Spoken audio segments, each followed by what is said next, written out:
ओम शिवः हरिः। जीवन का धर्म अध्याय 11। वाणी अमोघ शक्ति है। 8 नवंबर 1999। मुझ पर भक्ति निष्ठा और विश्वास रखने वाले के जीवन का तो मूल मंत्र मैं ही होता हूँ। वह मेरे अनुसार ही जीता, कर्म करता हुआ, मेरी वाणी को ही धारण करता हुआ मेरे जैसा ही हो जाता है। जीवन को मेरे आधार पर जीना अभी तुम्हें जब तक नहीं आ पा रहा है, जीवन की कठिनाइयाँ भी तभी तक ठहरी हुई देखो। वह उसी दिन शांत होकर ठहर जाएंगी जब तुम्हारे जीवन में मेरी वाणी अमोघ शक्ति की भांति ठहर जाएगी। मुझे जो जानता है वह यह तो जानता ही है कि मेरे द्वारा तो यह सृष्टि और सृष्टि का सारा व्यापार ठहरा हुआ है।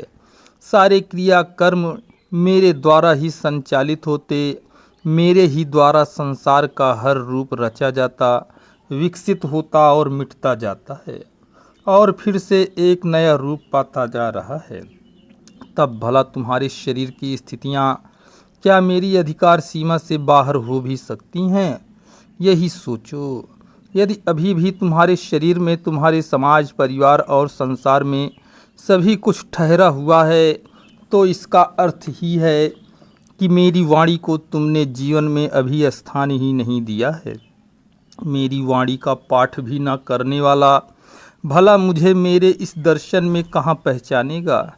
उसका मन भी मेरी वाणी जैसा शुद्ध, पवित्र और शक्तिशाली, अनेकों की पीड़ा हर लेने वाला, अनेकों को जीवन देते हुए उठाकर खड़ा कर देने वाला कहाँ होगा? मन, वचन और कर्मों की शुद्धता ही जीवन को शुद्ध करती है और शक्ति भी देती है। जो जीवन आज भी अपूर्ण है, वह क्या आगे कभी भी पूर्ण हो पाएंगे? आस्था का मूल्य सभी नहीं समझ पाते हैं। जो समझ पाते हैं उन्हें जीवन में किसी भी स्थिति का भय नहीं होता। आस्था का अर्थ तो मैं अनेकों बार ही बता चुका हूँ। आस्थावान की दृष्टि मुझे पहचान लेती है, आस्थावान की बुद्धि मुझे ग्रहण कर लेती है। आस्थावान का मन मनस्वी जैसा अपने आप ही हो जाता है। यहाँ अन्य कुछ सोचना समझना ही नहीं पड़ता। प्रश्न जहाँ तक कर्मयोगी होने का है अथवा निष्क्रियता अपनाने का है, यहाँ पर मेरे यह कहने का अर्थ कि कर्मयोगी बनो, कर्म करो, इसका अर्थ भी नहीं कि जब स्थिति तुम्हारे सामने, तुम्हारे जीवन में बाधाओं, कष्टों या रोगों की आए, तब चिंता, भय, भ्रम और शंका लेकर बैठ जाओ। यहाँ पर तो मात्र मेरे चिंतन का परिश्रम ही तुम्हें तुम्हारे दुखों, कष्टों और रोगों से मुक्त कर देने वाला होगा। प्रश्न जब संसार में अनेकों के साथ धर्म अधर्म की स्थिति का आ जाए और वह स्थिति चिंता की बन जाए, तब तुम्हारा अपना निर्णय धर्म और न्याय के लिए हो। अधर्म और असत्य के पोषक जब तुम्हारे अपने हों तो उस पर तो तुम्हारी दृष्टि भी न जाए। यहाँ पर तुम्हें निष्क्रिय और गतिहीन होकर नहीं बैठना होगा। यहाँ पर तुम्हें कर्म करना ही आवश्यक होगा। कर्म तुम्हारे जीवन की अनिवार्यता ही होंगे। पर यदि तुम्हारे शरीर में रोग आ गया है, तब क्या यह बाह्य कोई शत्रु है जिससे तुम्हें युद्ध करना है? यह युद्ध तुम्हारे अपने शरीर के अंदर का ही होगा। अच्छे और बुरे विचारों का युद्ध, अच्छी बुरी भावनाओं का युद्ध। सोचो और स्वयं ही देखो कि तुम्हारे जीवन में क्या क्या भरा पड़ा है। शरीर में आत्मा रूप में तो मैं ही हूँ, शरीर में आत्मा रूप में तो मैं ही हूँ। इसके अतिरिक्त अन्य तो कोई रह ही नहीं सकता है। पर शरीर को तुम्हारी बुद्धि उसके अधिकार में नहीं रहने देती। तुम्हारी इच्छाएं तुम्हारे शरीर को तुम्हारी आत्मा की इच्छा से बहुत दूर ले जाती हैं। तब जो तुम्हारी बुद्धि समेट कर लाती है, तुम्हारे कर्म जो कुछ पका कर तैयार करते हैं, मन जिसे अपने में बचा कर रखता और जिसका सेवन करता है, तब आत्मा तुम्हारे शरीर का साथ छोड़ देती है। शरीर को जब आत्मा का बल नहीं मिलता है, तब शरीर तुम्हारी इन भोगेच्छाओं और विचारों के कचरे से भी मैला होने लगता है। तो कहा जा सकता है कि यह कचरेदान जैसा ही मैला और बदबूदार होता जाता है। जब कचरा दान मैला हो जाता है तब क्या तुमने अनेकों कीड़ों को पैदा होते नहीं देखा है? इसी तरह से यह तुम्हारे शरीर रूपी कचरे दान में भी होता है। वहाँ तरह तरह के कीड़े जीव जंतु भी तो पैदा ही हो जाते हैं और फिर शरीर के सारे अंगों पर वे अपना प्रभाव डालते हुए जिस तरह खाकर मैला कर देते हैं वही तुम्हारे शरीर का रोग बन जाता है। ऐसी स्थिति में आस्थावान यदि सही अर्थों में आस्थावान है तो वह मेरी वाणी से पहले अपने मन का सारा मैल धो डालने की कोशिश करता है। पर यह मैला मन और मैले विचारों का घर यह शरीर क्या मात्र एक लोटे जल से धुल सकता है? जब एक कमरा एक लोटे जल से साफ नहीं हो सकता तब यह तुम्हारा पूरा शरीर भी तो अनेकों कमरों वाला घर है। यह एक बार वाणी पढ़ लेने से साफ कहाँ हो सकता है? इसे भी तो निरंतर धोते रहने का प्रयास करना होगा। जब यह शरीर धुल जाएगा तब मन बुद्धि और विचार व कर्मों में परस्पर संघर्ष अथवा दुविधा का कहीं कोई स्थान नहीं होगा। और जब तक यह दुविधा चलती रहती है, मन में अस्थायित्व नहीं आता, तब तक शरीर के रोग जाते नहीं हैं, शरीर रोगी ही बना रहता है। कुछ शरीर रोगी होते हुए भी पहचाने नहीं जाते हैं, पर इसका यह अर्थ भी नहीं कि सभी शरीर निरोगी ही हैं। अधिकतर सभी शरीर रोगी ही होते हैं। जब शरीर में संतुलन ना हो, अस्थायित्व ना हो, तब तक क्या शरीर स्वस्थ और निरोग कहा जाएगा? जब शरीर सही प्रकार से स्थिर मन और स्थिर बुद्धि से सही निर्णय ले सकने वाला होता है तब उसके मन, विचार, वाणी और कर्म सभी का रूप सुधर जाता है। अध्याय 12 कर्तव्य पथ पर बढ़ता हुआ जीवन हो। 9 नवंबर 1999। कर्तव्य पथ पर चलते हुए जीवन जब पूर्ण होता है तब वह हमेशा ही पूर्ण में मिलकर पूर्ण का ही अंश बन जाता है। ऐसे जीवन कभी व्यर्थ नहीं जाते।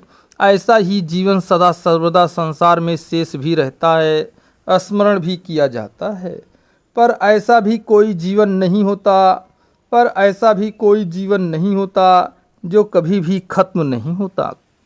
सारे जीवन नाम से दिखाई देने वाले रूप सभी समय के बंधन में बंधे रहते हैं।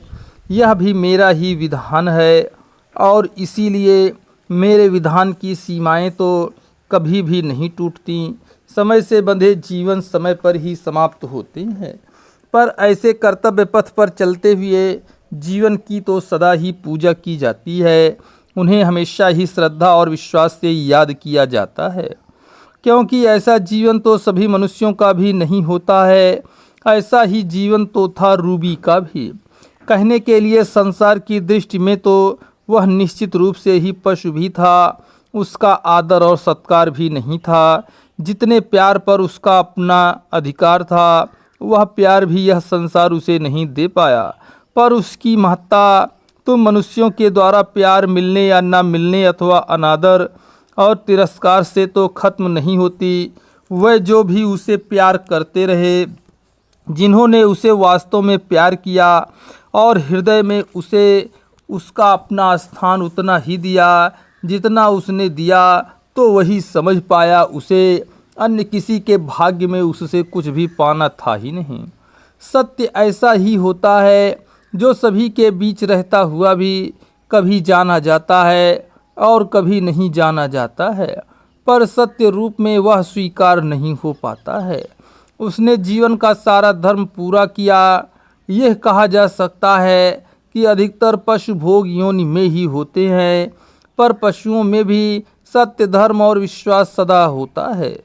यह बात कभी असत्य भी नहीं है। उन्हें अपने पूर्व जन्मों के कारण भी अधिकतर पशु योनि प्राप्त होती है। अधिकतर तो ऐसा ही होता है, पर कोई कोई ही पशु ऐसा भी होता है जो धर्म रूप में रहकर भी पशु बनकर उस परिवार के साथ आता है जहाँ सारे संबंध या तो एक योजना के अधीन ही बंधे सभी अपना अपना धर्म और कर्म पूरा करते होते हैं। क्या मैं ही शूकर, मत्स्य, कूर्म, नृसिंह आदि अनेकों रूपों में नहीं आया? यह तो निर्विवाद सत्य है कि मैं सभी रूपों में स्थित हूँ, वह मनुष्य हो या पशु पक्षी हो या कीट पतंग, पर मुझे किसी भी शरीर को धारण करने में कभी आपत्ति नहीं होती। शरीर के द्वारा किए रूप रंग कर्म के जब बिगड़े होते हैं, तब उस शरीर को मैं किस तरह और किस लिए ढोता हूँ, यह अलग बात है। पर जो सत्य के लिए जीने वाले, धर्म के लिए कर्म करने वाले शरीर होते हैं, वह तो सत्य और धर्म की मर्यादा से बंधे हुए ही जीवन जीते हैं। मुझे पहचानो, मेरी वाणी में मुझे सुनो, मेरे लिपि रूप में मेरा ही दर्शन पाओ। अध्याय 13। जीवन का व्यय किस प्रकार हो। 15 नवंबर 1999। जीवन पाया है तो जीवन को जीना भी सीखो। जीवन केवल संग्रह के लिए ही नहीं होता, इसे व्यय भी करना सीखो। यह तो सत्य है कि तुम्हारे चाहने या ना चाहने से भी अंतर कुछ नहीं पड़ता, व्यय तो यह होता ही रहता है। पर मेरा यह तुम्हें समझाने का अर्थ दूसरा ही है। मैंने तुम्हें जीवन को किस प्रकार व्यय करो यह बताना चाहा है, क्योंकि जीवन बीतता तो है ही। मुख्य बात यही होती है कि तुम्हारा जीवन किस तरह बीता, क्या यह किसी के लिए भी कुछ कर पाया। यदि यह सत्य के लिए जीता हुआ, सत्य के लिए ही बीता, तब तो यह फिर संसार का भी नहीं, मेरा ही हो गया। फिर इस शरीर की चिंता तो तुम्हें कभी करनी ही नहीं होगी। यह जो मेरा होता है और मेरे लिए ही बीतता है, उसकी चिंता तो मैं ही करता हूँ। यदि तुम्हें जीवन में अनेकों जन्मों से सत्य के संस्कार मिले हैं, तो जीवन का अर्थ और रूप ही दूसरा होगा। फिर तुम्हारा चित्त संसार की ओर भागेगा भी नहीं, संसार से भयभीत भी नहीं होगा और संसार की विपदाओं से भी मुक्त रहेगा। किंतु यदि जीवन ऐसा है जो भारी विपत्तियों के बीच चिंता और भयग्रस्त होकर बीत रहा है, तो यह तो पूर्व जन्म के कर्मों को भोग रहा है।